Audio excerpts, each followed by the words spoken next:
Un candidat, un projet. Vous le savez, ils sont 8 à la course à la présidentielle du 12 avril 2025 et cela grâce à la HAC, Haute Autorité de la Communication, via la Commission d'accès équitable des partis et groupements politiques aux médias publics. Ils sont invités donc à vous présenter leurs ambitions pour le Gabon. Et pour ce troisième acte, nous recevons le docteur Thierry Yvon Michel Ngoma. Monsieur le candidat, bonsoir. Bonsoir. Vous allez bien? Merveilleusement bien.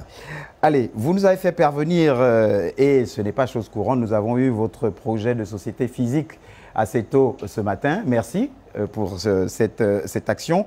Alors, docteur Thierry Yvon Michel Ngoma, vous êtes né le 15 décembre 1978 à Lambaréné, dans la province du Moyen-Ogoué. Vous êtes marié et père de 2 enfants, né de père et de mère gabonais et originaire de la province de la Nyanga. Vous avez à ce jour 46 ans.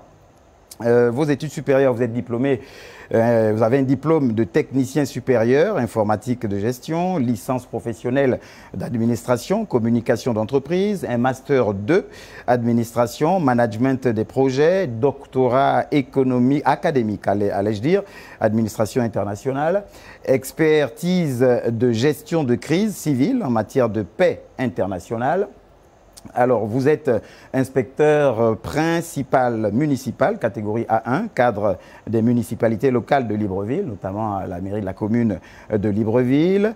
Vous êtes docteur honoris causa, décerné à l'Académie par l'Académie mondiale des sciences humaines, Commission internationale des droits de l'homme. Vous êtes ambassadeur, membre de la Commission internationale des droits de l'homme, administrateur général, manager du cabinet d'études Conseil international Business Consulting, au cadre des municipalités de Libreville. Vous avez été inspecteur des investigations territoriales, coordination générale des services spéciaux sous l'autorité spéciale de feu général d'armée Kadim Oyabi. C'est bien cela. Chargé de mission du président de la République, chef de l'État, feu Omar Bongo Ondimba, aux investissements, économie et finances auprès du haut représentant personnel du président de la République, feu Guy Honoré Ngoma Makaya.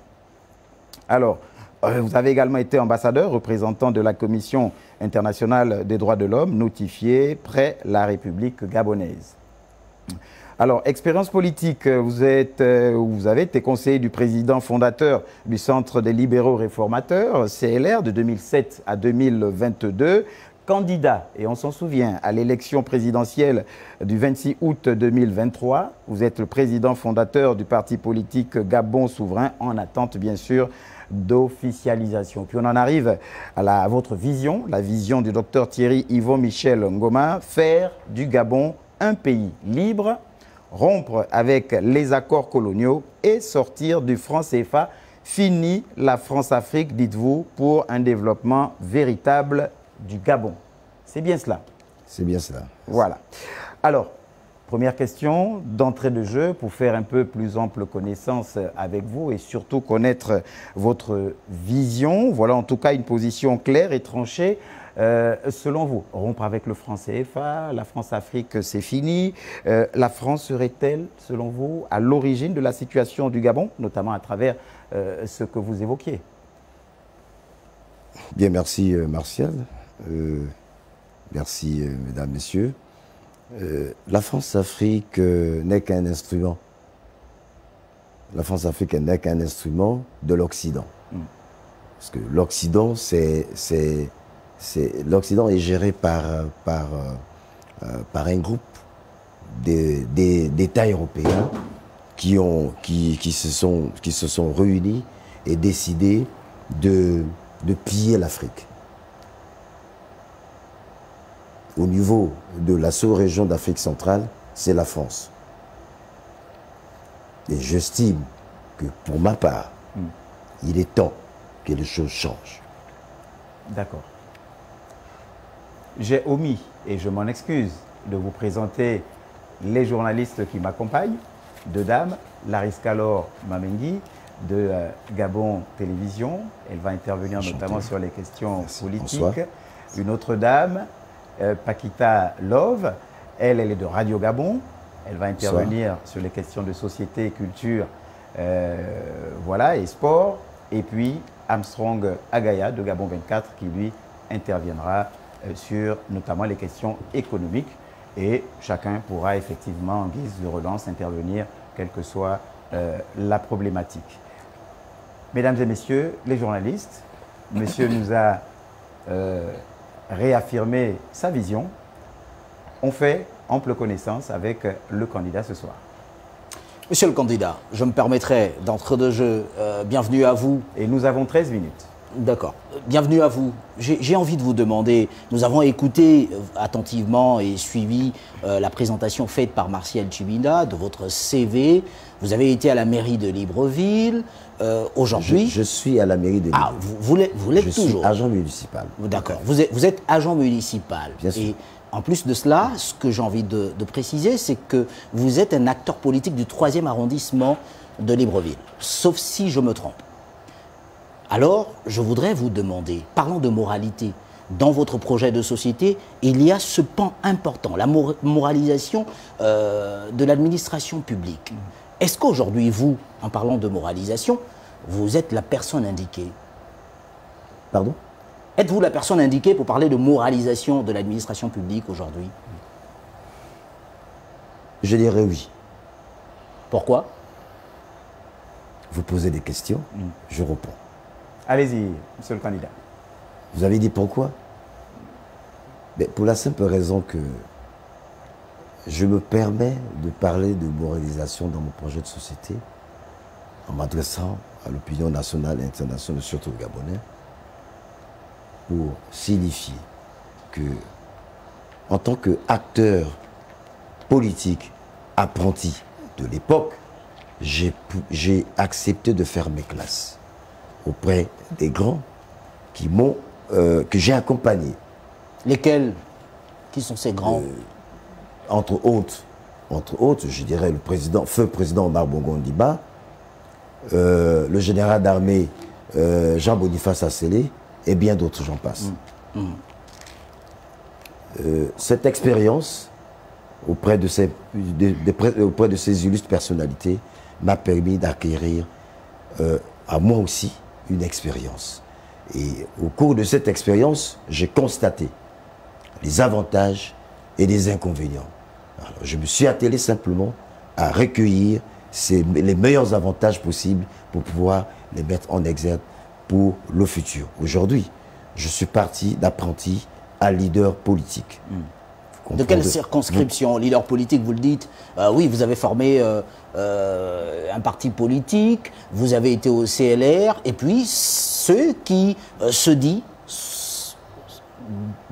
à certains endroits, c'est que vous serez un transfuge de votre ancien mentor, par exemple du CLR.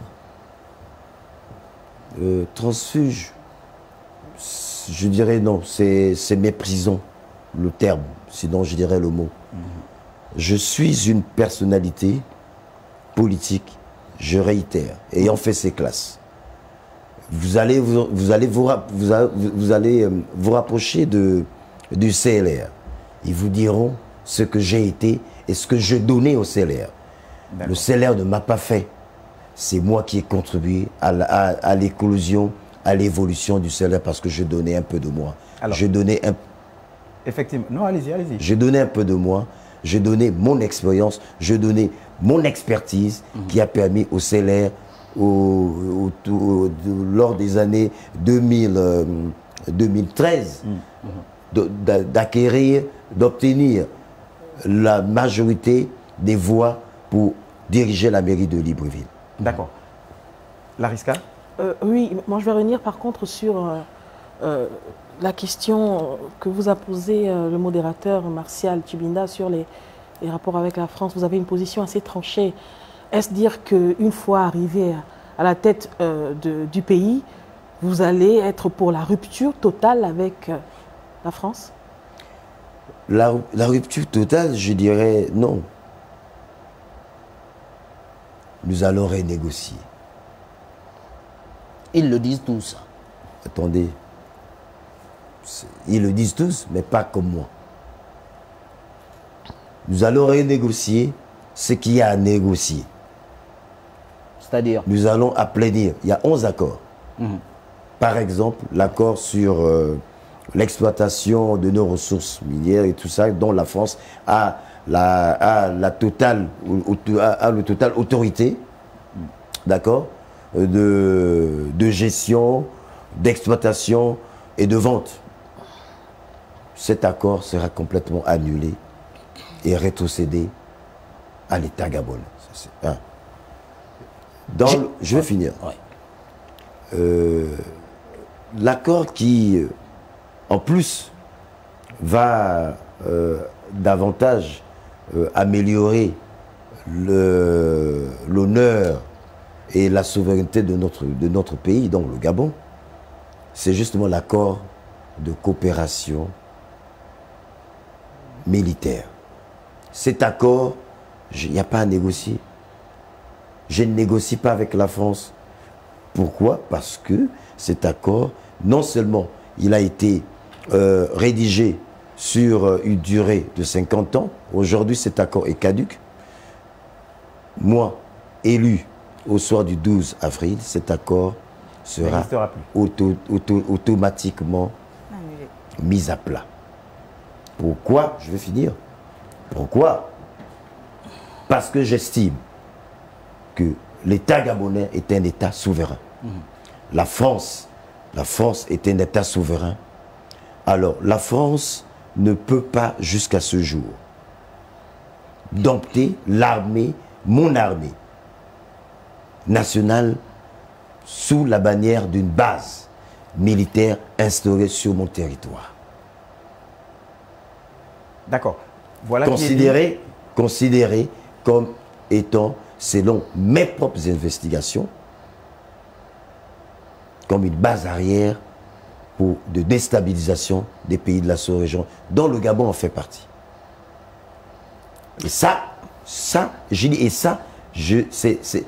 serait une décision irrévocable. Voilà. D'accord. Vous avez été conseiller politique de Jean-Boniface Asselé, pour ne pas le citer, au sein du CLR.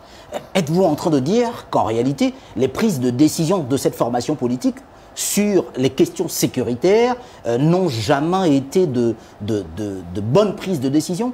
Est-ce à dire que cette formation politique s'est toujours trompée sur la façon dont il fallait analyser, par exemple, les accords militaires entre le Gabon et la France? Est-ce ce que vous êtes en train de dire actuellement? Je vais pas... Vous savez, quand on veut diriger un pays, d'accord, il y a deux principes. On tue le sentiment pour laisser place au bien fondé populaire, donc du peuple. Comprenez? La formation politique du Centre des libéraux formateurs, je vous informe, si vous n'avez pas la clarté de mon passage au CLR. Le CLR n'a jamais été mon parti formateur.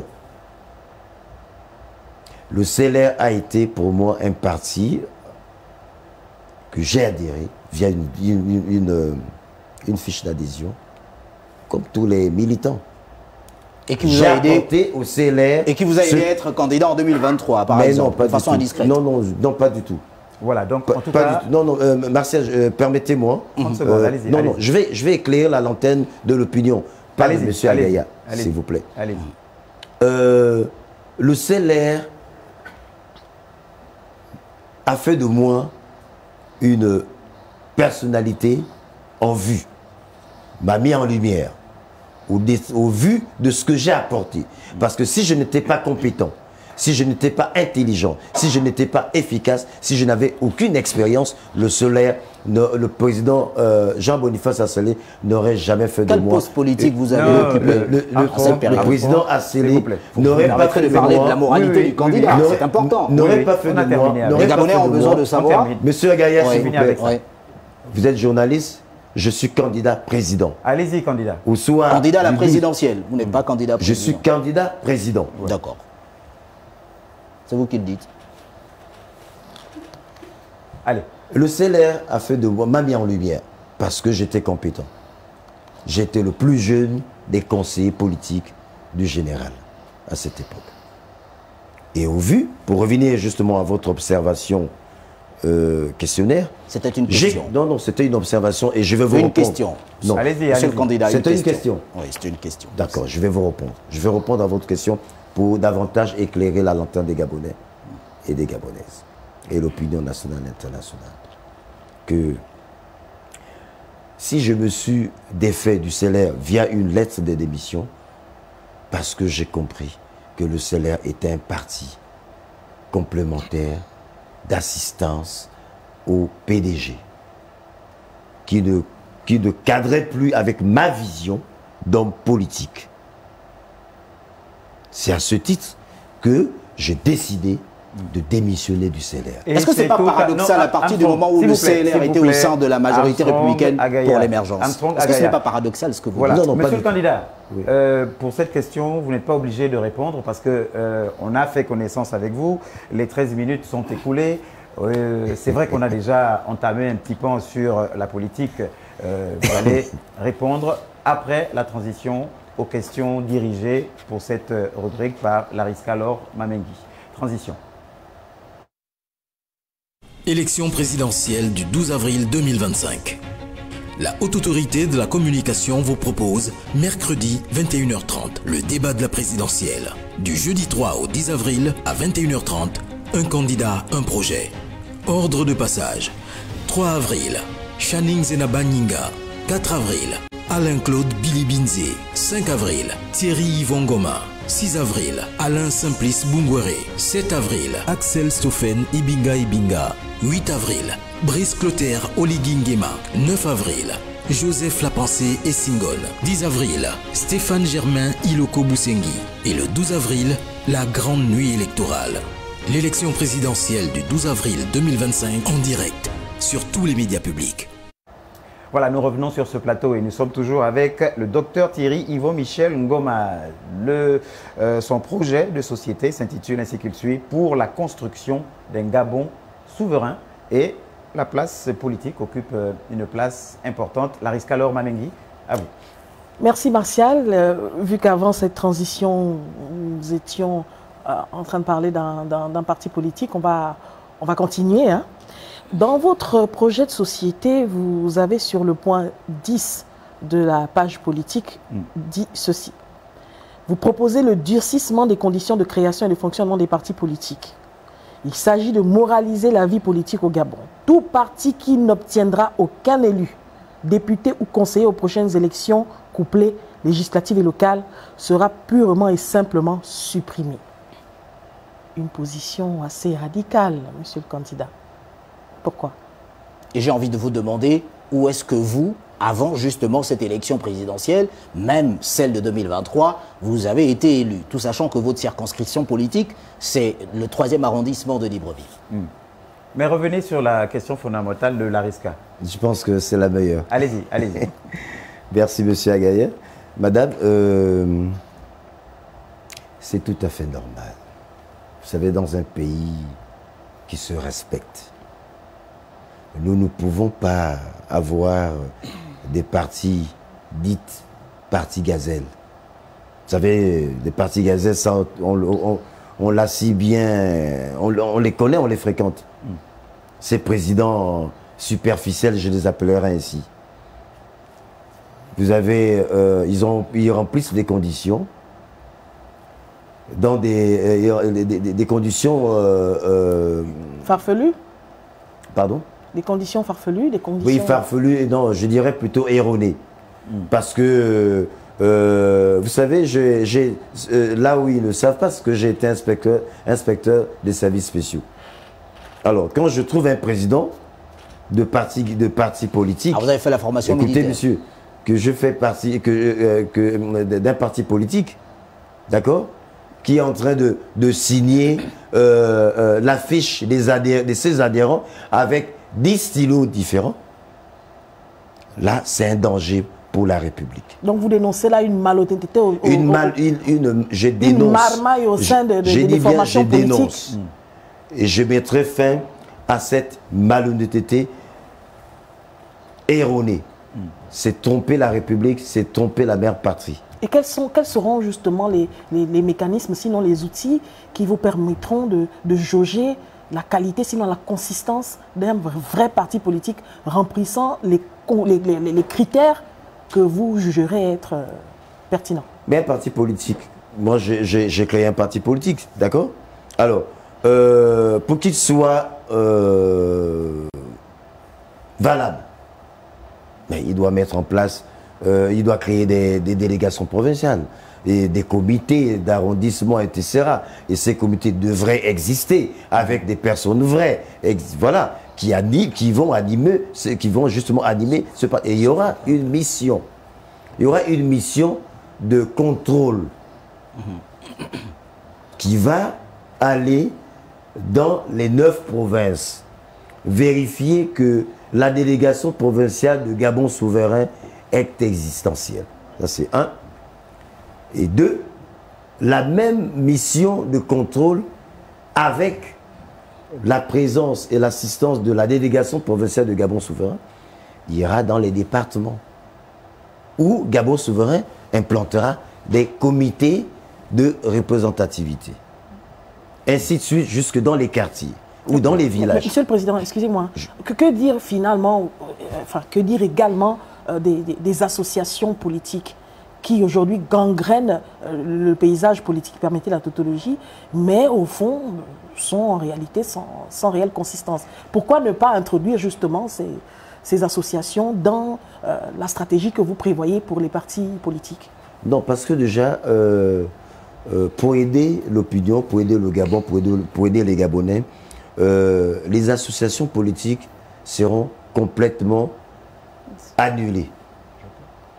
Ils ne pourront plus avoir un récépissé du ministère de l'Intérieur, d'accord? Parce que qui dit association politique dit association mafieuse, d'accord? D'asservissement du parti au pouvoir. J'estime que pour mieux organiser les choses, nous devrions justement mettre en place l'ossature d'un véritable parti politique. C'est un. Et de deux, créer des ONG qui vont, eux, à leur niveau, s'atteler à animer l'activité socio-éducative, socio-culturelle auprès des différentes localités, auprès des populations. Moi, j'estime qu'une association politique n'a pas de sens. Un parti politique, c'est une organisation. Ça a un sens. C'est à ce titre, j'estime que, pour moi, lorsque je serai élu, il y aura deux entités. Le parti politique et l'ONG. Monsieur le candidat, dans votre projet de société, il est clairement mentionné la suppression de certaines institutions, à l'exemple du Sénat, du CND également. Pourquoi? Comment ça se fera d'ailleurs? Bon, déjà le Sénat, je me rappelle dans mon temps d'enfance des années 80, le Sénat n'existait pas. C'est une institution qui a été inventée de toutes pièces par feu Georges Raoui, paix à son âme. C'est le magistère de votre parrain politique, Omar Bongo, puisque vous l'avez salué en début de cette émission. Bien sûr, en hommage, oui. Ouais. J'ai pris le bon côté de l'homme. D'accord. D'accord, voilà. Et j'estime que le Sénat, tant que le Gabon a souvent été dirigé, où les lois ont été toujours votées par une institution appelée l'Assemblée nationale, qui est la représentativité du peuple souverain. Du peuple souverain, je dis bien. Les députés qui demeurent au contact des populations, qui connaissent les réalités des populations, qui vivent le quotidien des populations, ne peuvent que être justement cette plateforme-là. Donc plus de Sénat. Pour mieux diriger les lois et mieux les voter. Donc j'estime que l'Assemblée nationale, pour moi, c'est un tout. C'est suffisant. Alors, monsieur le candidat, l'argent qui sera récupéré, parce que finalement, c'est une institution qui va disparaître, qu'est-ce que vous en feriez? Ben déjà, mon projet de société, il est très élogieux parce que cet argent, primordialement, sera d'abord reversé au Trésor en attendant la mise en place des projets qui vont permettre à ce que cet argent puisse être réinvesti. Et ce sera la même chose pour le Conseil national de la démocratie, la médiature, que vous entendez également supprimer? Mais bien sûr, de vous à moi, nous vivons quelle démocratie? Ils le disent tous, hein, Monsieur le Président. Ce sont des perfides trompeurs. Vous parlez de qui? Pardon? Vous parlez de qui? Je parle de tous les présidents des partis politiques moribonds. Moi, je parlais de certains candidats à l'élection présidentielle. J'ai dit moi. Oui. Je parle en tant que candidat. Oui. D'accord? En tant que candidat à l'élection présidentielle. Sinon, les présidents de ces partis politiques auraient bien fait comme moi. Se lever et dire je vais à la CDC payer ma caution de 30 millions parce que je suis président d'un parti politique qui existe depuis 10 ans. D'accord. D'accord. Nous sommes sur des questions politiques, Monsieur le Président. Voilà. Vous me permettrez d'insister, pardonnez-moi. Je vous en prie. Vous l'avez dit tout à l'heure, vous avez été, ou vous êtes encore, c'est à vous de nous apporter des lumières là-dessus, être un inspecteur des services spéciaux au Gabon, et vous avez souvent vu la création de partis politiques avec des signatures, pour lesquelles un président pouvait avoir plusieurs stylos et puis remplir pour pouvoir faire passer son dossier au niveau du ministère de l'Intérieur. Vous avez été au CLR, au Centre de libéraux réformateurs. Est-ce à dire que c'est de cette façon que ce CLR a existé, même au sein de la majorité républicaine pour l'émergence, et qu'en plus, lorsque vous avez créé votre formation politique, vous avez utilisé les mêmes méthodes? Si ce n'est pas le cas, quelle est votre représentativité politique aujourd'hui à l'échelle nationale au Gabon? Ou est-ce que vous avez déjà eu un élu? Vous-même, vous étiez candidat en 2023, peut-être comme d'autres le disent, ils auraient gagné cette élection.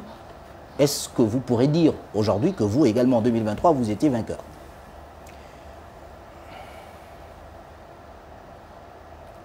Vous savez, en 2023, j'étais candidat indépendant. Je n'avais pas de parti politique. C'était 20 millions de francs CFA la caution. C'était 10 millions. Voilà. Votre parti aujourd'hui est toujours en attente de quitus. Pardon? Votre parti, il est toujours en attente. Oui, bien sûr. Je fais une procédure et puis voilà. Aujourd'hui, la caution est de 30 millions. Je suis candidat indépendant parce que je n'ai pas été investi par un parti officiellement reconnu. D'accord. Oui. Et dans le fond de votre question, pour revenir, le CLR, c'est l'un des meilleurs partis politiques à laquelle, du plus profond de mon âme et de mon cœur, j'ai accepté d'apposer ma signature sur une fiche d'adhésion d'un parti politique. Pourquoi? Parce que le CLR est un parti d'avenir, est un parti formateur, est un parti ayant à son sein la vision d'un homme. Pourtant, vous avez trahi votre président. Non, je ne l'ai pas trahi. Je ne l'ai pas trahi. C'est le parti, au vu de la mouvance présidentielle, qui ne cadrait plus avec mes aspirations. Voilà. J'ai décidé personnellement, ça n'engage que moi, j'ai décidé de m'en défaire, de me retirer du parti. Le CLR était dans la majorité républicaine pour l'émergence, Monsieur le Président. S'il vous plaît. Monsieur Agayat, vous me laissez répondre. Vous me laissez répondre. Je n'ai pas répondu. Non. Je dois éclairer. Même en tant qu'inspecteur des services spéciaux, vous l'avez dit, vous ne répondez pas. Dans quelle formation politique avez-vous vu des présidents faire du faux et usage de faux, par exemple? Je rappelle tout de même... Les partis gazettes sont nombreuses. D'accord. Les partis gazettes sont nombreux. il y a des partis ghanéens qui sont partis politiques rien qu'avec le statut et le règlement intérieur, plus, par je ne sais quel miracle, sont détenteurs d'une fiche d'inrécépissé définitif. Vous allez devenir président de la République. Citez-nous une seule formation politique au Gabon. C'est vrai que nous sommes sous la transition, au nombre d'une cinquantaine qui existent, pour lesquelles vous estimez que c'est une formation politique qui n'a pas lieu d'exister. N'ayez pas peur de le dire, Monsieur le Président. Voilà, Monsieur le candidat, à cette question, vous n'êtes pas obligé de répondre. Nous sommes dans la rubrique politique. Laris Kalom Mamengue, poursuivez. Merci. Armstrong, on reviendra. D'accord. Merci Martial. Alors, je reviens dans votre projet de société. Là, nous sommes sur le point 12, audit et contrôle des lieux de culte et des tradis praticiens. Pardon. Alors, vous déclarez, hein, à mon sens, ouvertement la guerre aux lieux de culte et au lieu de guérison, d'après ce qui est écrit ici. Je vais paraphraser. Hein. Dans le cadre de ses missions régaliennes, l'État a le devoir de protéger ses habitants. Or, avec la prolifération des lieux de culte et de guérison tout azimut et son corollaire de dérive, il nous revient de mettre fin à cette gabégie et d'encadrer ce secteur. Comment vous allez faire pour encadrer ce secteur sans toucher à la liberté de culte, sans fragiliser justement cette liberté de culte qui est autorisé au Gabon? Déjà, nous allons... Je vais simplement réorganiser des choses. Vous savez qu'aujourd'hui, les lieux de culte s'ouvrent comme des épiceries. Vous arrivez dans une ruelle de Libreville. Alors, quelqu'un, vous comprenez, quelqu'un se lève un bon matin, tiens, il a eu une révélation. Il devient aussitôt pasteur ou bishop, et puis bon, il s'attelle à faire des économies, il va acheter un baffle, un micro, comment vous appelez ça, un piano. Mais n'empêche qu'à ce jour, il y a une réglementation au niveau du ministère de l'Intérieur. Ils ont des documents qui sont délivrés et qui leur donnent oui, c'est insuffisant parce que justement, ce qu'eux ils font, le ministère de l'Intérieur ne fait que délivrer, ne fait que valider parce que ce sont des organisations de culte. Ok? Mais est-ce que le ministère de l'Intérieur a mis en place une commission ou une unité de contrôle pour aller regarder en profondeur comment ces cultes-là sont, comment ces églises ou ces cultes sont exécutés ou sont établis. Là, c'est l'inspecteur des services spéciaux qui parle ou le candidat? Monsieur le Président, excusez-moi. Non, là, c'est le candidat à l'élection présidentielle. D'accord. Monsieur le Président, excusez-moi. Une certaine opinion quand même, des Gabonais aimeraient savoir, est-ce que c'est une urgence aujourd'hui de s'attaquer aux lieux de culte quand on sait que c'est aujourd'hui le dernier rempart de la voix des sans-voix, de ceux qui se sentent opprimés et qui n'ont nulle part où aller.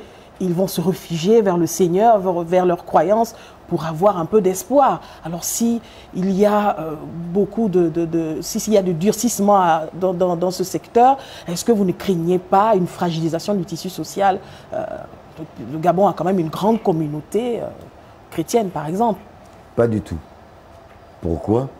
Parce que ces lieux de culte, en fait, nous allons simplement les encadrer. Là, c'est fait de manière désordonnée. Vous arrivez derrière la maison ou derrière l'appartement de mon frère, de mon jeune cadet, M. Agaya, il y a une cellule de prière qui ouvre des décibels et puis du coup, même lui dans son salon, il a du mal à prier parce que le révérend Chineke, nouvellement arrivé au Gabon, a réussi à dompter certains Gabonais qui sont en quête d'espérance et de solutions socio-économiques. D'où ils n'ont pas d'autre choix que d'aller se plier. Et lui, mon jeune cadet, M. Agaya, est désemparé. Pourquoi? Parce que les décibels lui dérangent. Il n'arrive plus à mieux rédiger, à mieux préparer sa notification, celle qui lui permettra de préparer le journal du soir. Vous voyez, là, c'est un problème. À ce niveau, j'estime, les attaquer, ce n'est pas le mot. les encadrer, ce serait mieux. Et c'est ça la politique. C'est ça la politique que j'ai adoptée. C'est ça la politique que j'ai adoptée et que j'ai permis d'initier dans le fondement de la stratégie que je mettrai en place. Monsieur le Président, sauf que derrière ma maison, il y a un temple de Bouiti et vous, vous êtes un bouitiste. Finalement, vous ne parlez que de chrétiens. Entre-temps, on le sait, à travers la capitale gabonaise et même à l'échelle nationale, même les veillées de Ngozé, de temple de Bouiti et autres perturbent également le vivre ensemble. Pourquoi vous ne parlez que d'église? Je veux vous dire une chose. Permettez-moi. Je veux vous dire une chose. Permettez-moi. Ouais. Respectueusement, pour honorer la divinité supérieure. Je veux remettre à Dieu ce qui lui revient de droit. La paix céleste. Et je veux remettre à nos ancêtres ce qui leur revient de droit. Excusez-moi, dans votre projet de société, vous dites que ces lieux de culte détenus par des sujets, nos frères de communautés amis, doivent désormais obligatoirement être co-gérés par des Gabonais. C'est pas une intrusion en fonctionnement d'une activité privée? Est-ce que vous avez peur de dire publiquement que ce sont des entreprises? Cette co-gestion. Et qu'il faut une co-gestion puisque ce sont des entreprises? Est-ce que c'est ce que vous avez peur de dire dans votre projet de société? Vous savez, Monsieur Agaïa, pourquoi je ne cite que vous? Parce que vous êtes l'illustre pointillon de l'émission et qui permet justement d'éclairer la lanterne des Gabonais. C'est très bien et félicitations. Mais je vais vous dire une chose. Je ne fais que réitérer et poser le statut sur l'encadrement des cultes religieux et des cultes traditionnels. Moi-même, je suis initié. Nous le savons, Monsieur le Président. D'accord. Je suis initié et j'estime qu'un temple de Bouiti ne fait pas plus dans un quartier, d'accord, et que, bon, tout autour, il y a des habitants et tout ça, il y a des enfants, il y a des familles et tout ça. Bon, d'accord. On doit encadrer ça. Monsieur le candidat, voilà. On va évoluer, si vous le voulez bien, dans la partie politique. C'est vrai que nous avons parlé des institutions, mais vous précisez, vous allez éliminer le Sénat, le Conseil national de la démocratie, la médiature, vous conservez l'Assemblée nationale avec une réduction du nombre de sièges des députés, ce qui va forcément entraîner un redécoupage, bien sûr, des circonscriptions. Qu'est-ce que vous entendez par là? Comment vous comptez faire? C'est très simple. De combien à combien? De 143, dites-vous, dans votre projet, à 100 députés? Nous allons regarder déjà avec mon cabinet. Il y a une étude qui a été réalisée à ce niveau et que je ne pourrais malheureusement ici clarifier sur la question pour la simple raison que c'est une thématique qui a été mise en place pour améliorer justement l'efficacité des représentants de l'Assemblée nationale au lieu de les étoffer. Sans véritables études. Pardon? Sans une étude véritable. Je pense que vous ne m'avez pas suivi. Monsieur le candidat, vous avez dit que vous êtes, et même... Avant-dernière question. D'accord, Martial.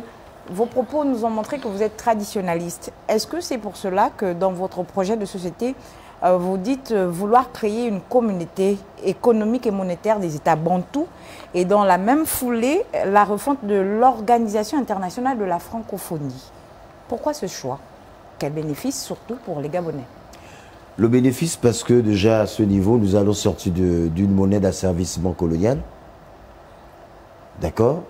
Et c'est un plan que je vais proposer aux chefs d'État amis des pays frères du Gabon pour plonger l'aspiration de la liberté des peuples dans ce projet. Justement, monsieur le candidat, je vais revenir sur la question de ma consoeur. Ça, c'est la dernière question. Bon, alors elle sera de volet. Non, allez-y, madame. Donc, je vais à la suite, en appui à la question de ma consoeur. Cette institution que vous proposez de créer, la création de comment excusez-moi. Ça a été intitulé la communauté économique et monétaire des États bantous. La communauté économique et monétaire des États bantous, j'y arrive. Quel sera finalement le rôle de cette institution et comment vous allez susciter l'adhésion des pays frères? Ça, c'est le premier volet de ma question, vu que c'est la dernière. Alors, le deuxième volet, dans votre projet de société, vous présentez une ambition de rapprochement stratégique du Gabon avec les pays de l'AES. Quelle est la pertinence d'une telle initiative et quelle pourrait être la nature de révision des accords avec? Et laissez le candidat répondre. Merci. Merci. Vous savez, j'ai porté mon ambition sur la véritable libération du Gabon. Et non une libération mitigée, comme celle que nous avons eue le 30 août 2023. Et si je me suis porté candidat à cette élection 2023, c'est pour porter haut les couleurs du Gabon au plus haut niveau, devant les plus hautes instances. C'est pour donner au Gabon sa véritable souveraineté. C'est pour donner au Gabon sa véritable liberté économique, monétaire et territoriale. Chose auxquelles, malheureusement, le Gabon, nous sommes encore assujettis par l'énigme de la France-Afrique. N'en déplaise d'aucuns, je le dis haut et fort, et je m'adresse ici à l'opinion nationale et internationale, que mon pays, notre pays, le Gabon, devrait être libre. Et je suis celui-là, je suis celui qui va libérer ce pays. Vous êtes un panafricaniste? Je suis panafricaniste, je suis nationaliste et je suis souverainiste. Et pourtant, vous n'êtes pas parvenu à libérer la mairie de Libreville de votre temps, malheureusement. J'ai jamais été maire de Libreville, malheureusement. Voilà, on va aller du côté de la régie. On va aller du côté de la régie pour cette transition. Et puis, on vient sur les questions économiques. Et là, ce sera avec M. Agaya, avec plaisir, je suppose. Élection présidentielle du 12 avril 2025. La Haute Autorité de la Communication vous propose, mercredi 21h30, le débat de la présidentielle. Du jeudi 3 au 10 avril à 21h30, un candidat, un projet. Ordre de passage. 3 avril, Channing Zenaba Nyinga. 4 avril, Alain-Claude Bilibinze. 5 avril, Thierry Yvon Goma. 6 avril, Alain Simplice Bungwere. 7 avril, Axel Stoffen Ibinga Ibinga. 8 avril, Brice Clotaire Oligui Nguema. 9 avril, Joseph Lapensée Essingone. 10 avril, Stéphane Germain Iloko Boussengi. Et le 12 avril, la grande nuit électorale. L'élection présidentielle du 12 avril 2025 en direct sur tous les médias publics. Un candidat, un projet. Nous sommes toujours avec Dr Thierry Yvon Michel Ngoma, le pan économique avec Armstrong Agaya. Je vais introduire tout de même, dans votre projet de société, vous parlez, puisque vous étiez en train de parler du franc CFA, la souveraineté de notre pays ne peut et ne doit s'accommoder avec le CFA qui est une monnaie au relent colonialiste. Il faut impérieusement en sortir et créer une monnaie commune avec les pays de l'AES en attendant la création de la communauté économique et monétaire des États bantous et sa monnaie. Comment comptez-vous faire cela? Ben, c'est très simple. L'AES emboîte le pas. Je ne me lancerai pas sur l'effet d'action comme ils l'ont fait, c'est-à-dire de manière assez brutale. Je suis un fin diplomate.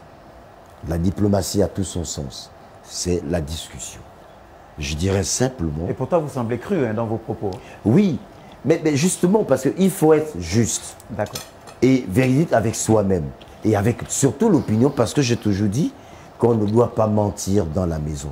La maison, c'est le Gabon. Et ceux qui appartiennent à ce pays, c'est une seule personne.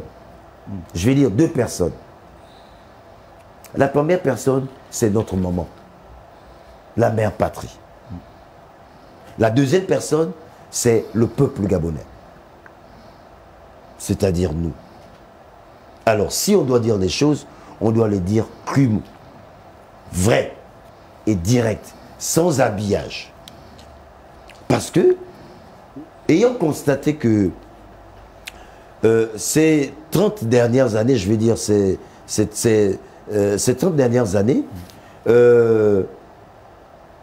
l'opinion a été burnée par l'exécutif, par nos politiques, par nos personnalités, soi-disant représentants du Gabon, partout ailleurs.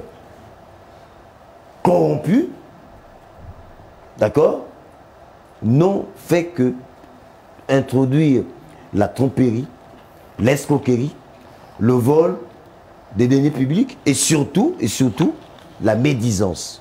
Nous parlons de la création de la monnaie commune. Hein. Bien sûr. C'est à ce titre que moi j'ai décidé que pour ma part, si je suis élu, parce que je sais que pour ceux qui veulent se sentir libres, véritablement libérés de la France-Afrique, libérés de la monnaie coloniale, libérés de l'impérialisme, devraient voter pour le docteur Thierry Yvan Michel Ngoma au 12 du soir. Vous y mettez une condition. Est-ce à dire que vous n'y croyez pas vous-même? Si. Non, j'ai dit, vous l'avez dit, le si. fondement, j'ai dit si, c'est une supposition, mais le fondement de ma volonté ne dépend pas de moi. Est-ce que vous y Écoutez, croyez? monsieur, ne dépend pas de moi, mais elle dépend de la volonté du peuple. Moi, je vais voter pour moi. D'accord, vous venez de moi, penser... je vais voter pour moi. D'accord. Mais est-ce que tous les Gabonais voudront se libérer ce 12 avril 2025 pour voter pour moi? D'accord. C'est là où se trouve la grande question. Vous venez de dépenser 30 millions de francs CFA. Voici pourquoi je dis. Voici pourquoi je dis. J'ai manifesté la volonté, le désir et l'honneur de partir à cette élection en mettant 30 millions de francs CFA. C'est volontariste. C'est volontaire. C'est pour montrer ma ferme détermination. Ils viennent de vos comptes? Mais bien sûr. Vous avez fait votre déclaration à la Commission nationale de lutte contre l'enrichissement illicite? Bien sûr, j'ai un bon salaire, je suis un homme d'affaires, je suis un politique, je suis une personnalité politique chevronnée et je pense quand même que, au détriment de ce qui m'incombe, j'ai pas mal des partenariats sur l'international qui m'accompagnent et qui soutiennent ma politique. Allez, l'économie. Donc, en matière de rentabilité financière, je n'ai pas de souci à ce niveau. D'accord. Merci. Puisque vous avez des avoirs qui vous permettent de vous présenter à une élection présidentielle, quand, même sur le territoire national, vous n'avez jamais remporté une élection, mais bon, j'en passe, j'ai envie de vous demander, le Gabon est endetté. Une dette malheureusement accumulée par l'ancien régime, pour lequel vous avez appartenu à une certaine période de votre vie, puisque étant membre du CLR jusqu'en 2022, qui était, lui, ce parti politique, membre de la majorité républicaine pour l'émergence et le social, comment allez-vous faire pour sortir le Gabon de cet endettement? Et c'est très simple. D'accord. C'est très simple. Pour la simple raison que, déjà, au niveau de cet aspect, sursoir le paiement de 32 milliards d'euros, tous services confondus, que le Gabon paye à la France. Mais vous ne le savez pas, je vous l'apprends. Ça, c'est pour commencer. Nous sommes heureux de l'apprendre. Oui, parce que le Gabon paye. Le Gabon paye quoi à la France? Je vais être véridique et je vais m'adresser aux Gabonais. Je vais dire ce qui est réel et ce qui est vrai. Le Gabon paye à la France la surveillance du contrôle aérien. Le Gabon paye à la France la surveillance de la protection territoriale. Le Gabon paye à la France le service d'achat pharmaceutique et nutritif. Le Gabon paye à la France la commercialisation de nos matières premières. Le Gabon paye à la France la production et la transformation de nos matières premières en France. Le Gabon paye à la France la production, l'exploration. Le Gabon paye à la France la vente de nos avoirs. Le Gabon paye à la France la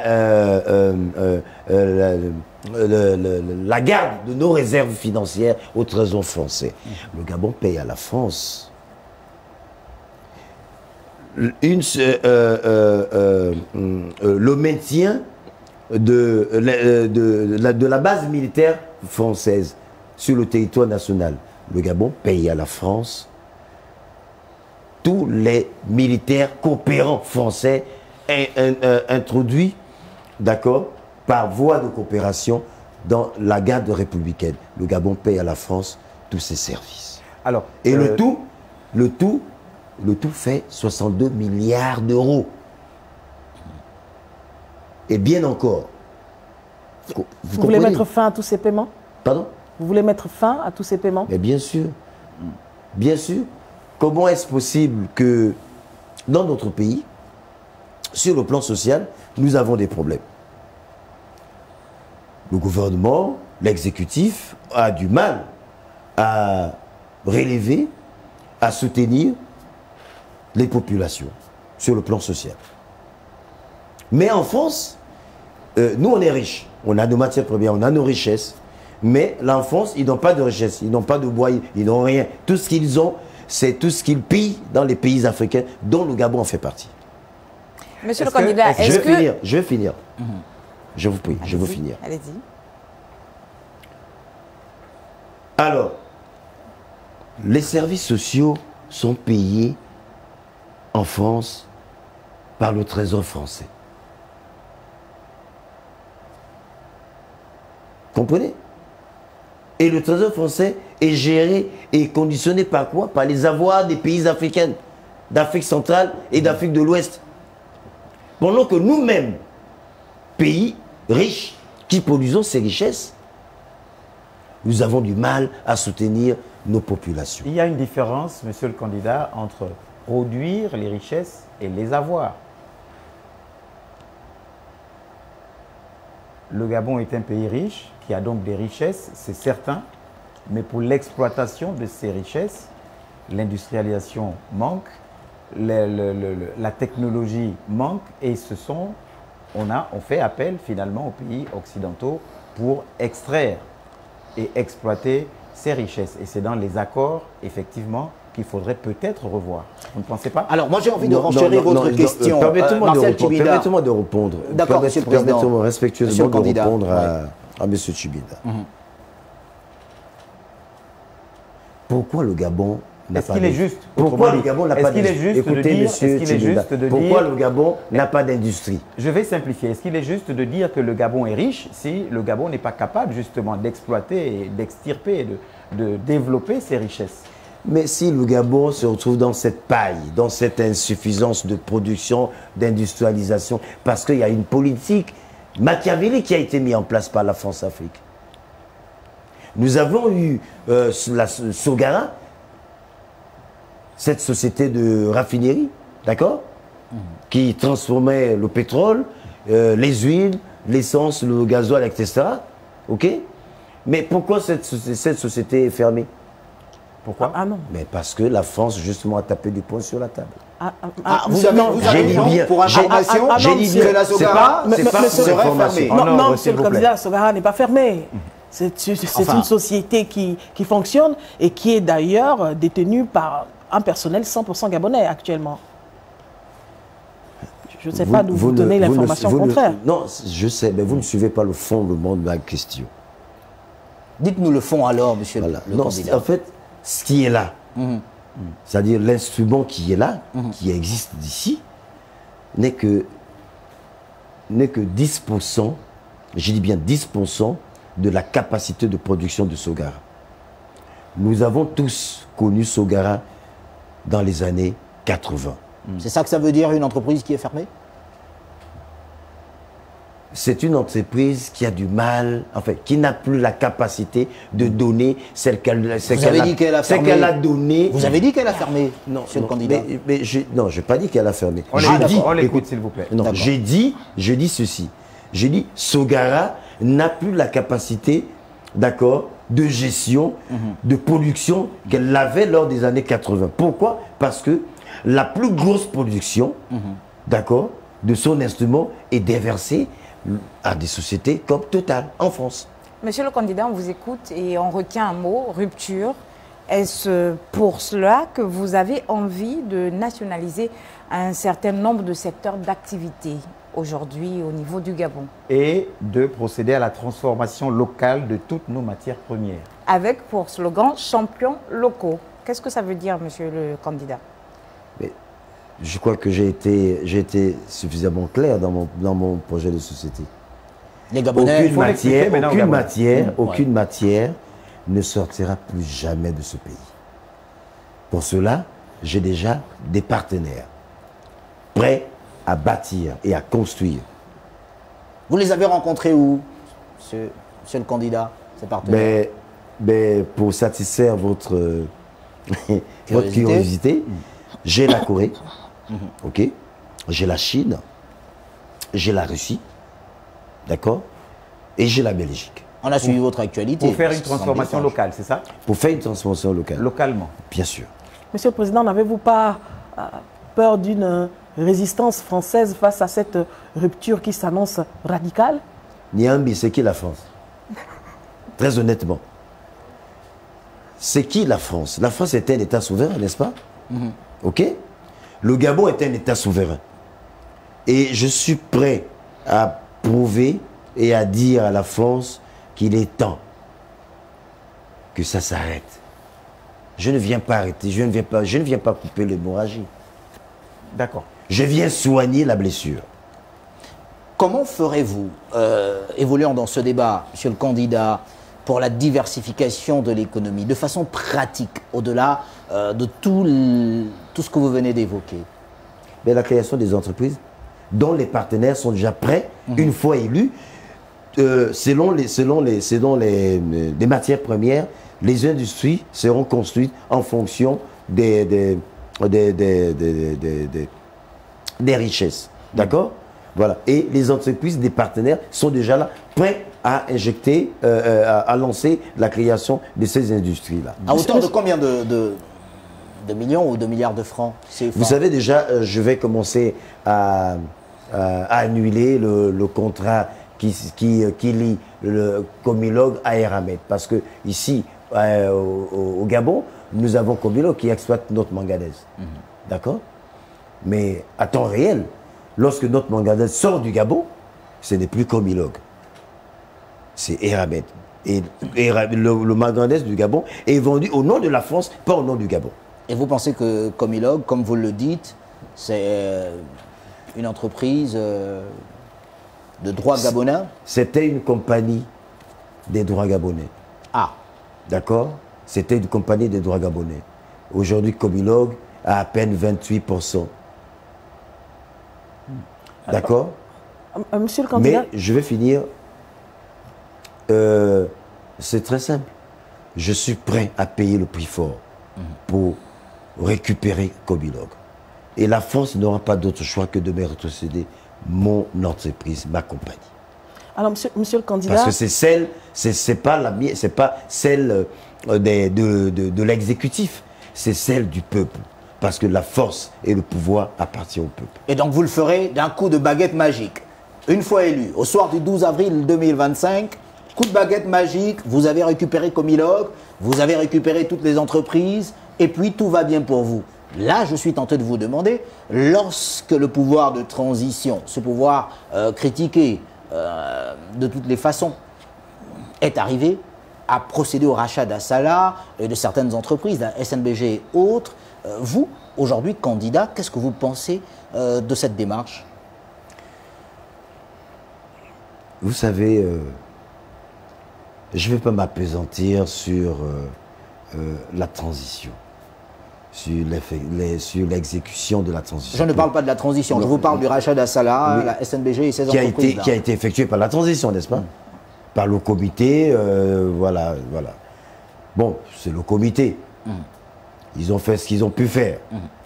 Mais moi, je pense qu'il faut dire la vérité aux Gabonais. Qu'on arrête de se mentir.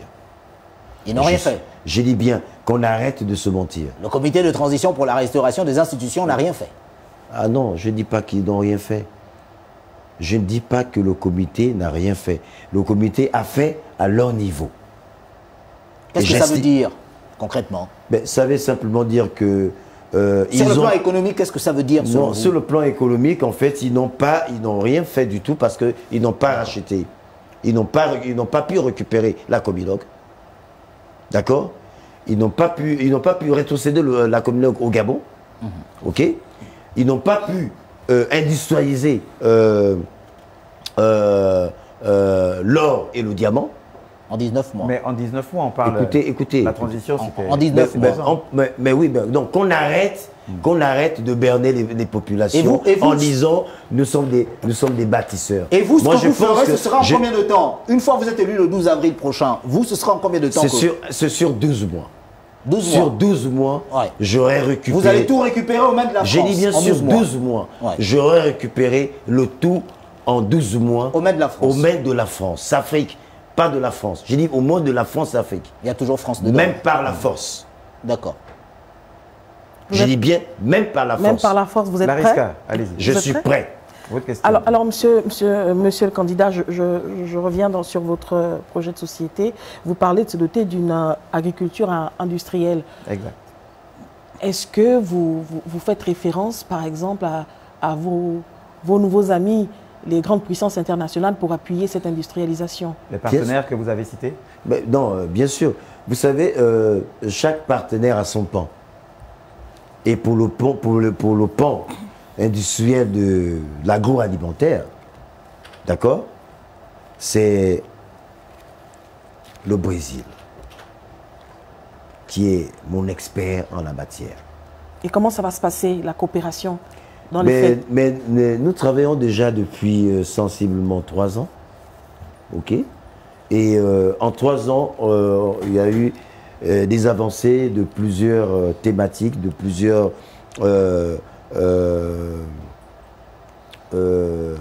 domaines sur lesquels l'agro-industrie pourrait avoir son essor. Monsieur le candidat, vous dites que vous travaillez depuis 3 ans oui, avec ces partenaires. Bien sûr. Tels que la Chine.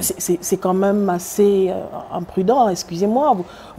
Est-ce que vous êtes sûr de passer le 12 avril? Parce que j'ai été candidat en 2023 et ces partenaires, je les ai avant 2023. Alors pour justement réactualiser mon projet de société, il a fallu que je puisse me relancer. Bon, relancer les partenaires, domaine par domaine, secteur par secteur, et avec des fonds. Plus que 2 minutes. Avec des fonds. Mais comment continuer d'entretenir cette relation mondiale, par exemple? Comment continuer d'entretenir cette relation finalement d'affaires avec des entreprises que vous n'arrivez pas finalement à mettre dans l'action, vu que vous avez déjà raté l'élection une fois? Là, c'est la 2e fois, ça peut marcher, par la grâce de Dieu, comme pas du tout. Comment vous allez continuer à entretenir ces relations? Bah non, j'ai dit ça peut marcher. Vous-même, vous avez dit si vous êtes élu. Non, j'ai dit pourquoi vous dites pas du tout? Bah non, j'ai dit ça peut marcher, monsieur le candidat. Ça peut marcher, comme pas du tout, il faut relativiser.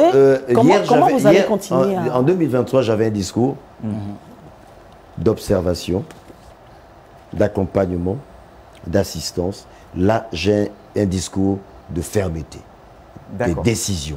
Allez, on va, monsieur le candidat, si vous le voulez dire, on va boucler le volet économique avec cette dernière question. On a bien compris votre position tranchée finalement avec la France.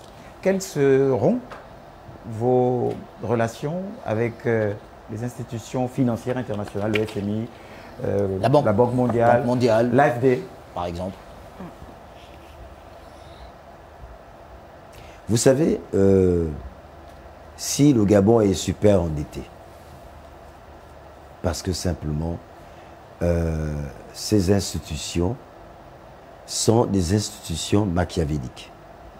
qui endoctrine les États pour les tenir en laisse sur le plan économique,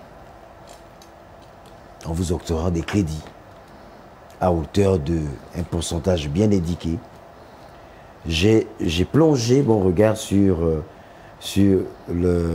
la dette du Gabon, sur le mécanisme d'obtention de crédit, sur la faisabilité d'octroi de financement du FMI.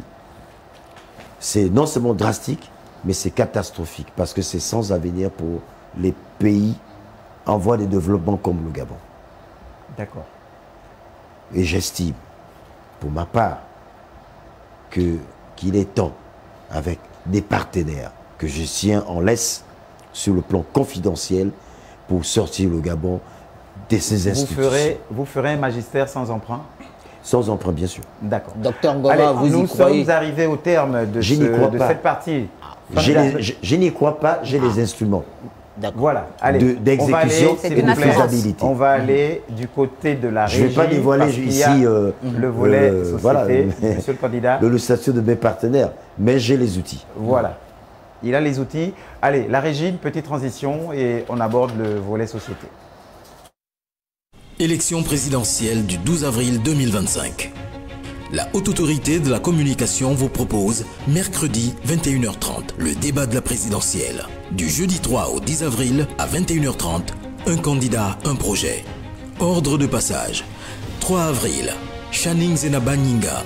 4 avril, Alain-Claude Bilibinze. 5 avril, Thierry Yvon Ngoma. 6 avril, Alain Simplice Bungwere. 7 avril, Axel Stoffen Ibinga Ibinga. 8 avril, Brice Clotaire Oligui Nguema. 9 avril, Joseph Lapensée Essingone. 10 avril, Stéphane Germain Iloko Boussengi. Et le 12 avril, la grande nuit électorale.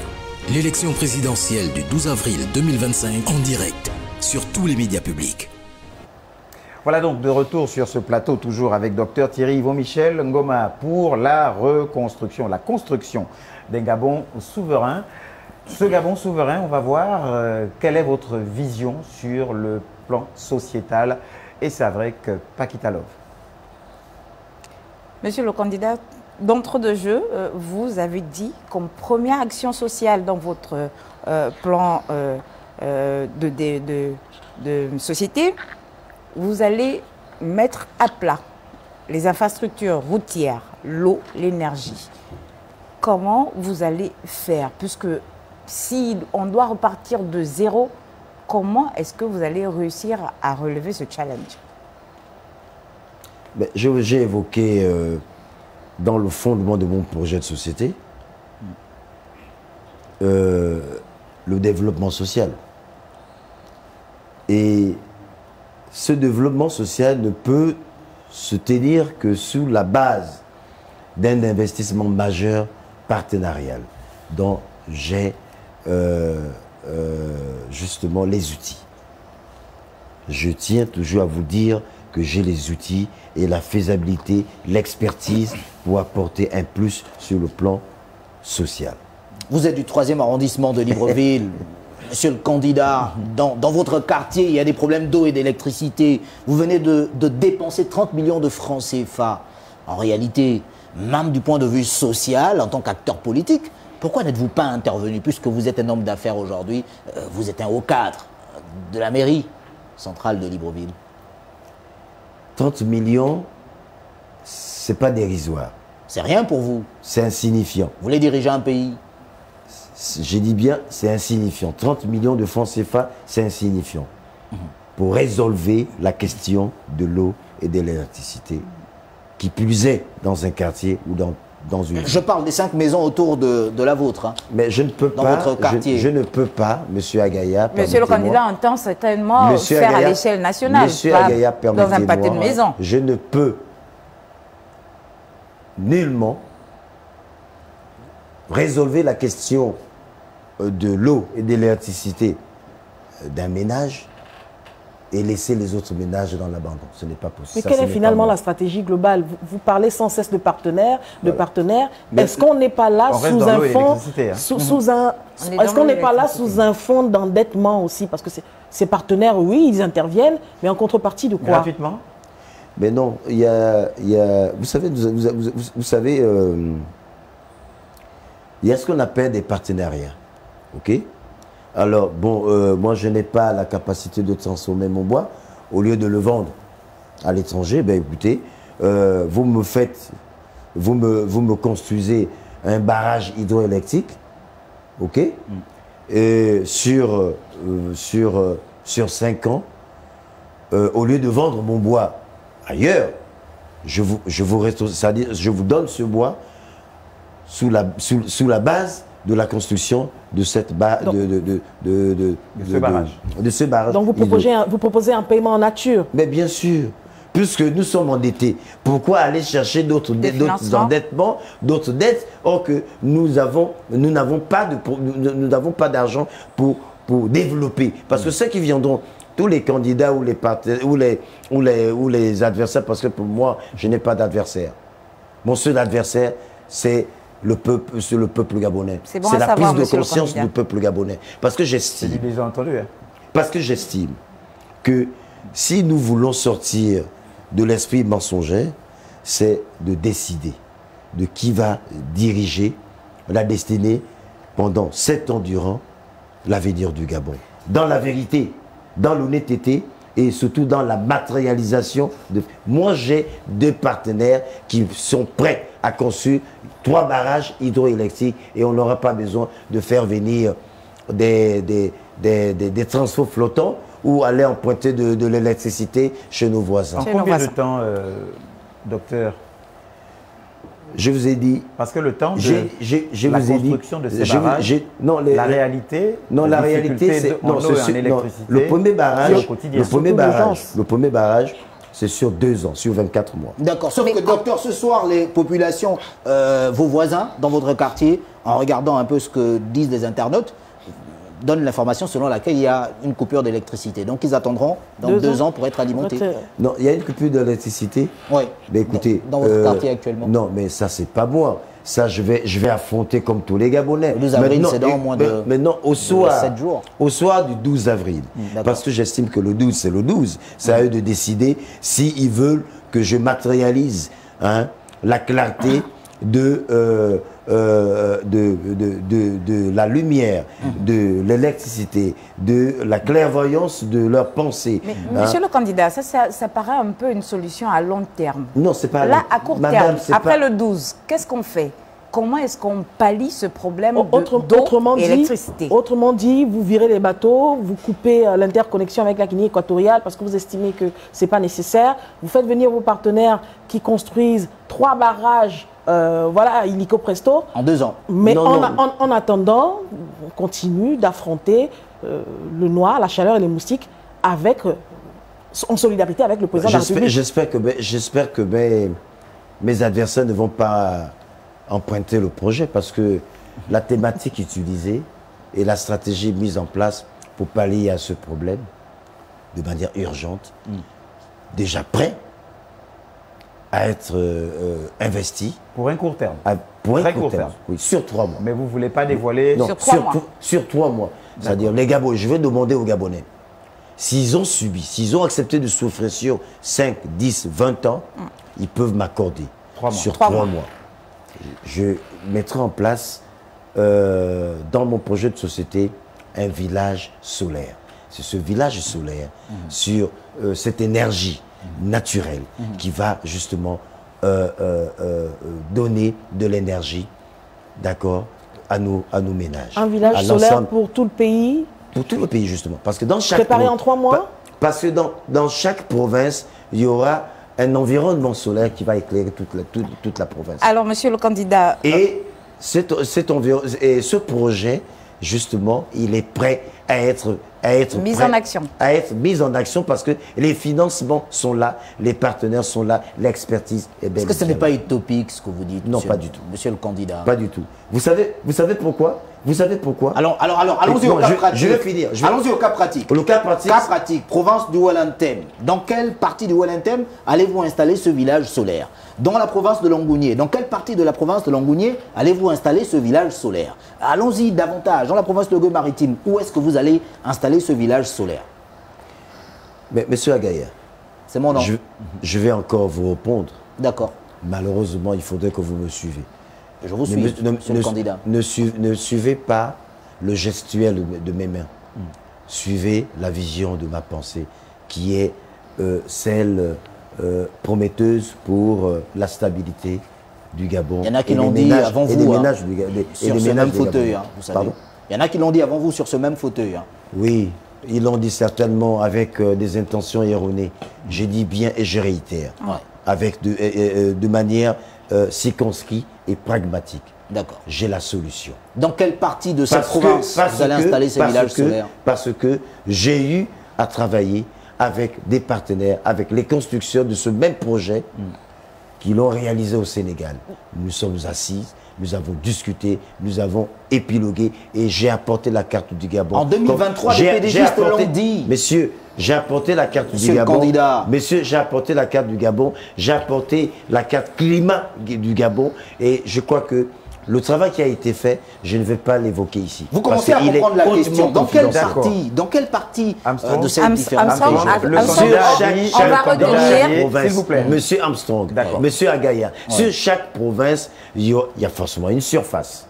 Armstrong, on va retenir que le candidat a tout sur papier, il reste plus qu'à matérialiser. L'expertise est bel et bien là, le financement est posé.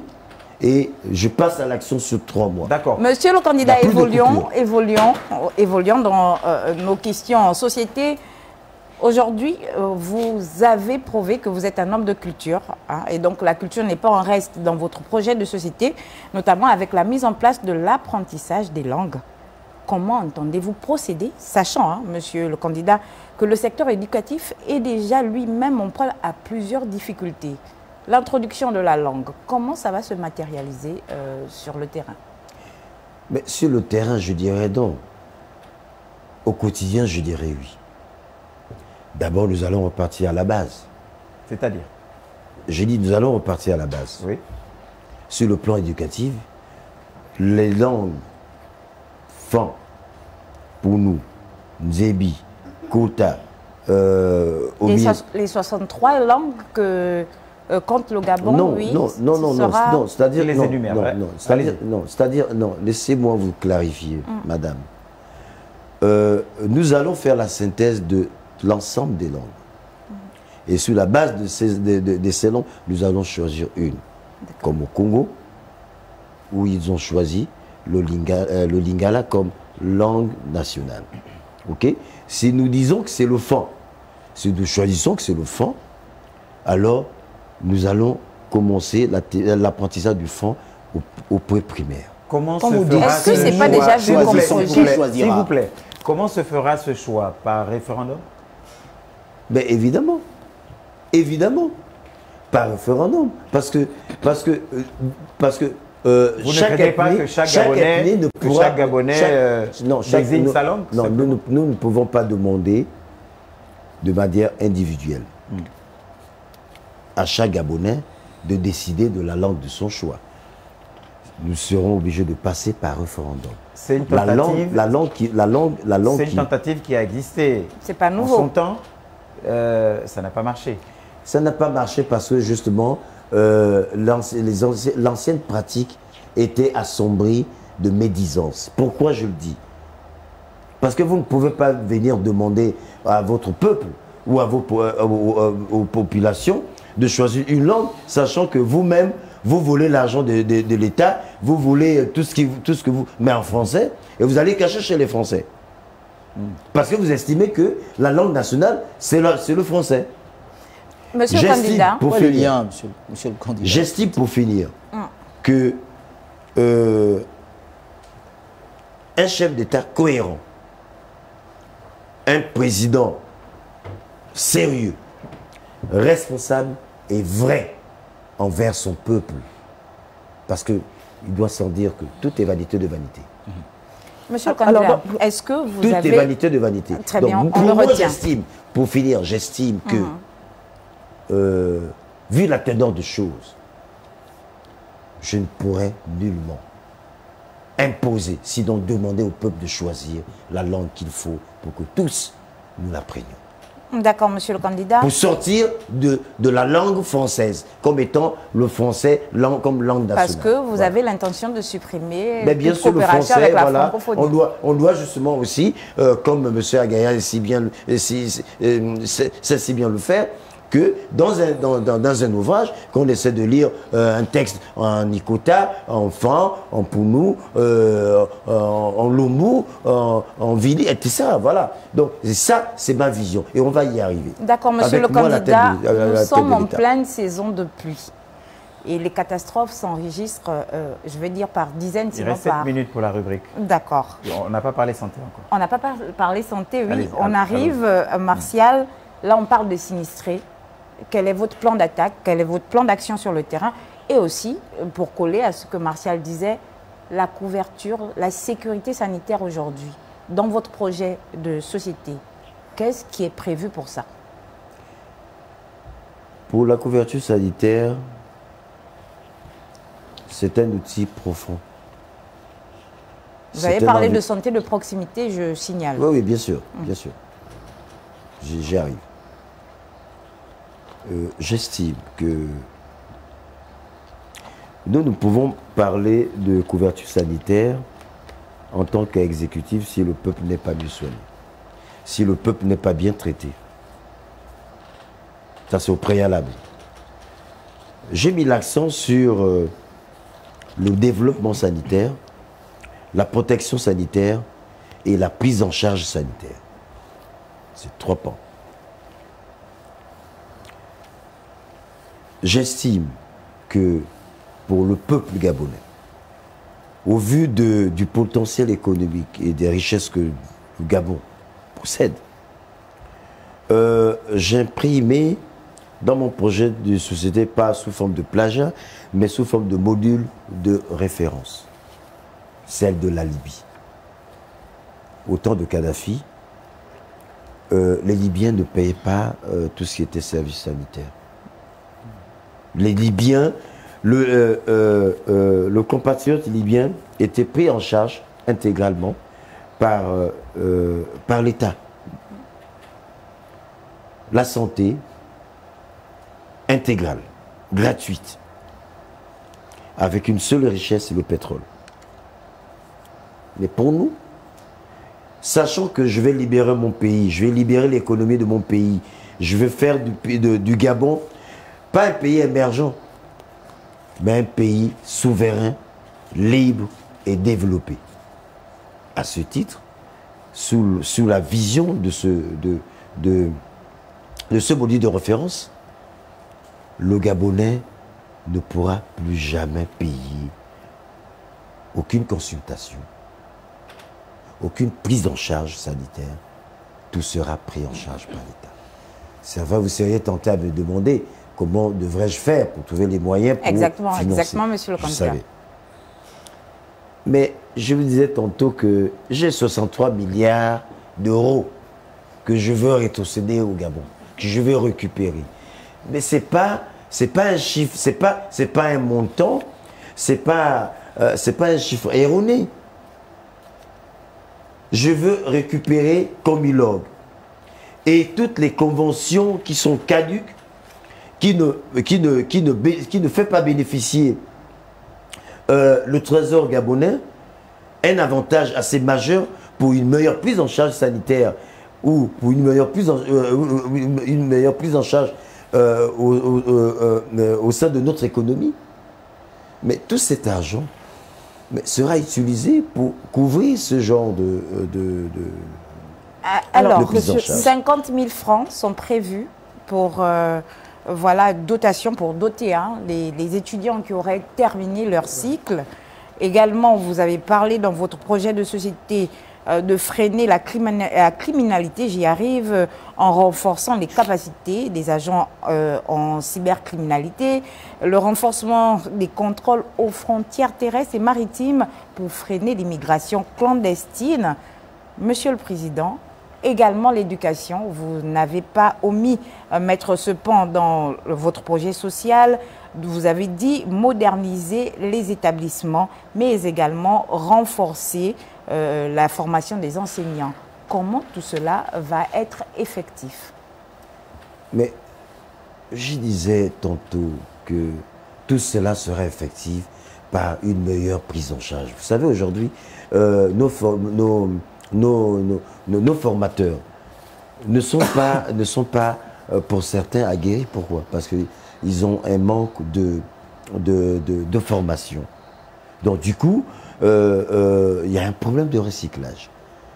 Mais le problème vient de qui?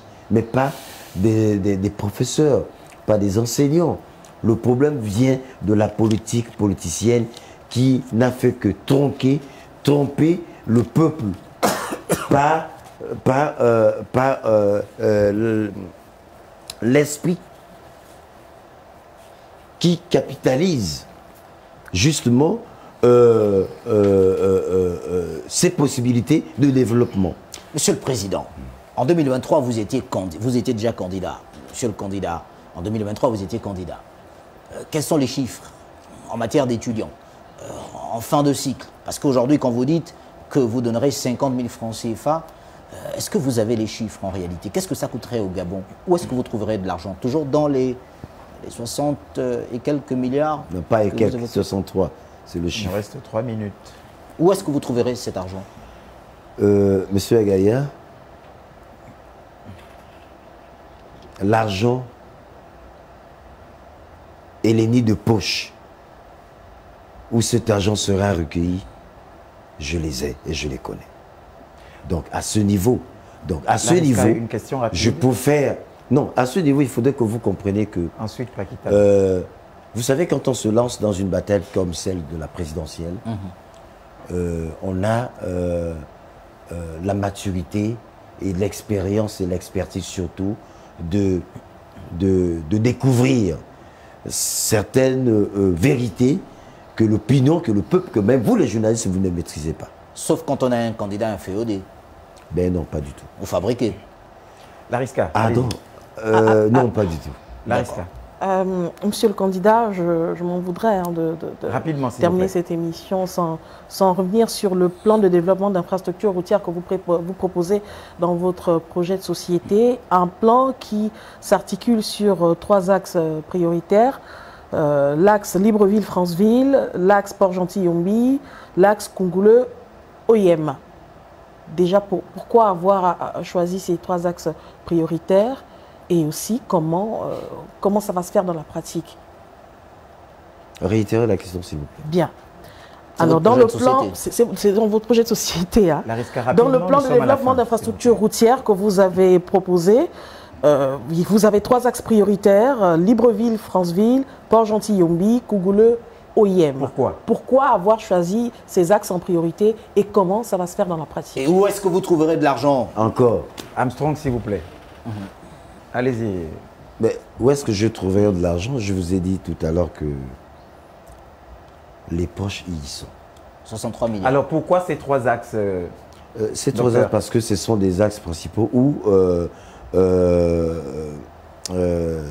l'ensemble de nos matières premières, d'accord, c'est des axes que nous devions développer davantage pour permettre à ce que les industries qui seront mises en place puissent justement, ces voies puissent être utilisées, d'accord, pour mieux affûter, d'accord, l'ensemble des productions qui sera produit dans ces industries. Voilà pourquoi j'ai estimé que ces 3 axes, voilà pourquoi j'ai estimé que ces 3 axes sont les axes les plus importants, parce que tous nous passons par là. Il faille justement simplement les développer. Dernière question. Monsieur le candidat, il n'y a pas de culture sans sport, hein. Vous avez dit vouloir faire du sport un levier d'ascension sociale et une niche d'emploi, à l'instar de ce qui s'est fait dans le monde. Comment allez-vous procéder? Également, toujours en sport, on va dire, vous dites vouloir reproduire le modèle de sport des années 1980, le contextualiser pour mieux l'affiner.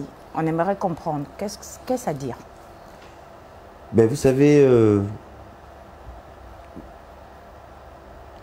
quand j'étais plus jeune,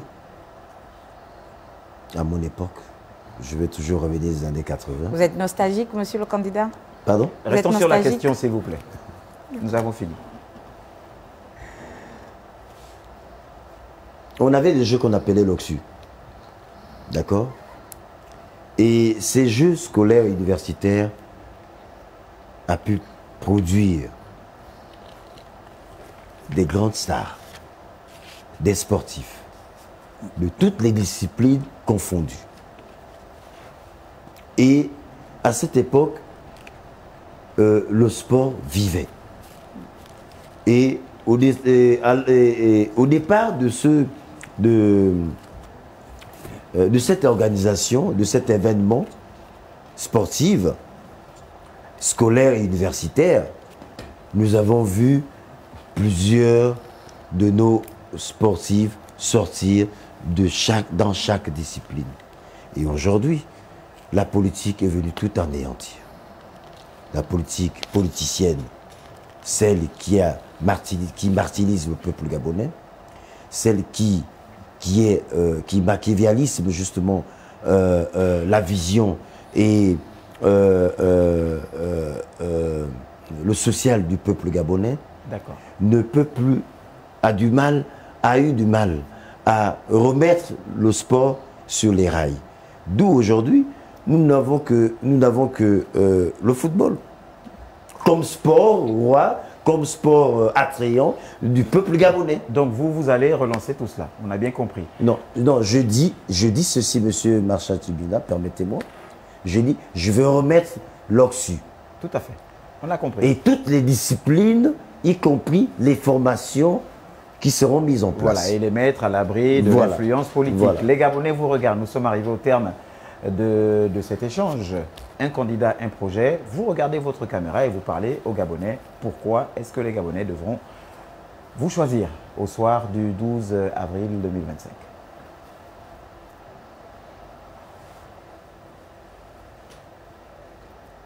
Gabonaises, Gabonais, mes chers compatriotes, il est temps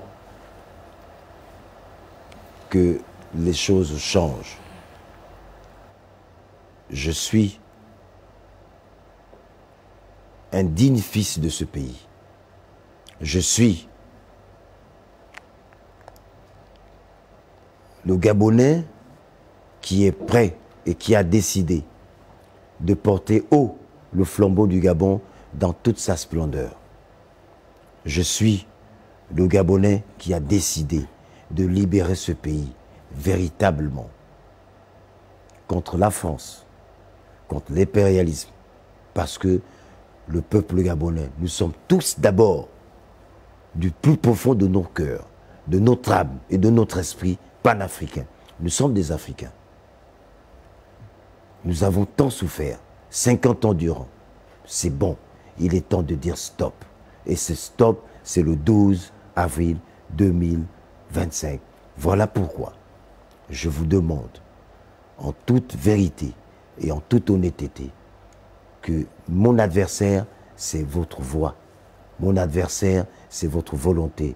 Mon adversaire, c'est votre prise de conscience. C'est à vous de décider de qui va diriger le Gabon. Voici pourquoi je vous demande de voter pour moi, parce que c'est voter la liberté totale contre la France-Afrique, contre le franc CFA, parce que j'ai des outils pour nous sortir de cet environnement médiocre et médisant. Je vous dis merci. Merci à vous, Dr Thierry Yvon Michel Ngoma, pour la construction d'un Gabon souverain, candidat à la présidentielle du 12 avril 2025. Merci de nous avoir suivis. On se retrouve demain, 21h30.